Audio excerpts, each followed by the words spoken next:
Some people have really happy marriages and it looks totally effortless.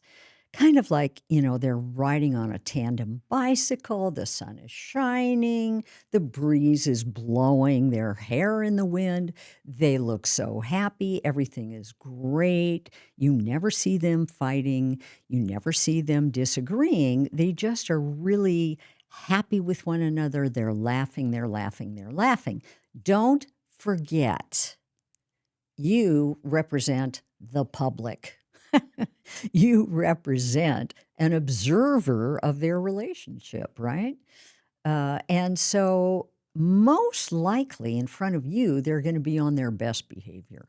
So, who knows what kind of marriage or relationship they have behind closed doors? I mean, you've heard that, right? So, a lot of people may have, their fights very secretly, very quietly, so nobody hears it. Some people even have really terrible, dragged out big, huge fights behind closed doors where nobody sees it. And then they're really good at putting on a nice, happy face. Some other couples you will see look very, very happy. But the reality is, when you're not there and nobody's there, they stop talking. They don't talk to each other at all. They're actually really distant from one another. But in front of others, they're very good at looking like they're conversing with one another and they're talking in a lovely, light-hearted way. Distance isn't good either, right?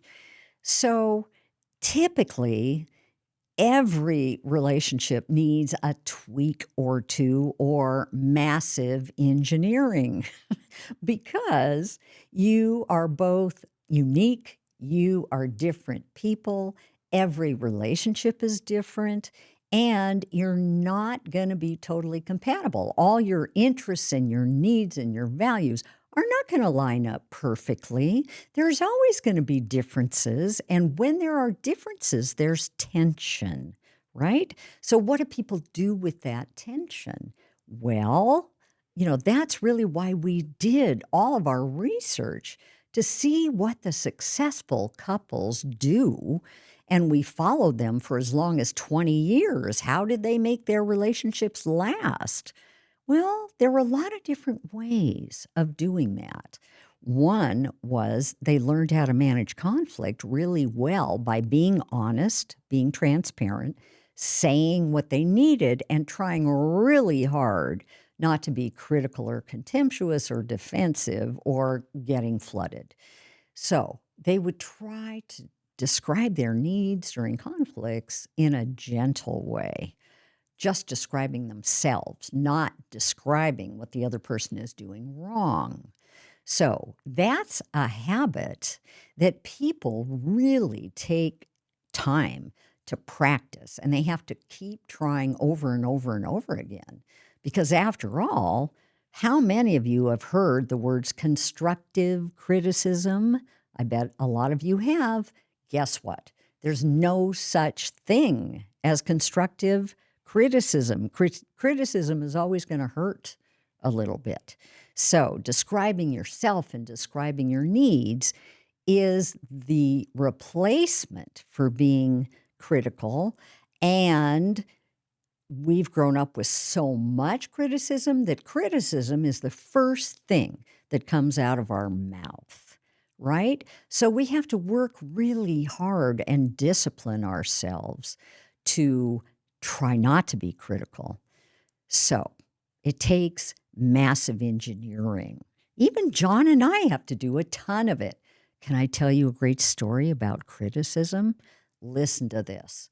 So, in the early years of our marriage, I would go visit my mom, who lived about 3 hours drive away. And I would stay there for the weekend once in a while, and then I would come back, and John and I would meet at typically a restaurant, after I'd driven back from visiting. Well, my mom happens to be, or she was anyway, God rest her soul, a very incredibly critical and contemptuous person. Okay. So, what that taught me is critical language leaps to my head and right out my mouth. So, I sit down one night after one of these visits with mom, with John at a very crowded restaurant. There are tables all around us, people are everywhere. And what do? I launch into criticism. I say to him, "Why are you 10 minutes late? I've been waiting here for 10 minutes. What's the matter with you? God, you're never on time. You're so awful."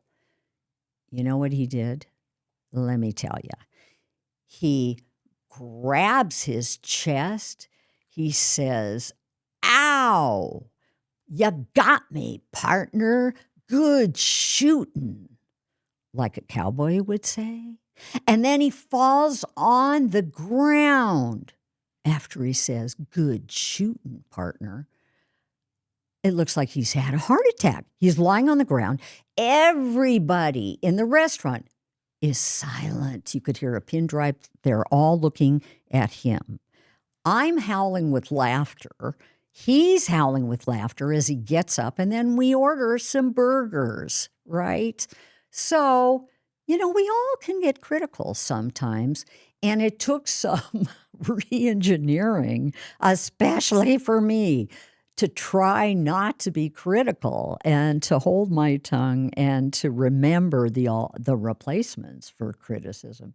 So, engineering is a great word for it. It means forming different habits in our relationship to treat our partner as often as possible with kindness and understanding and compassion if we can.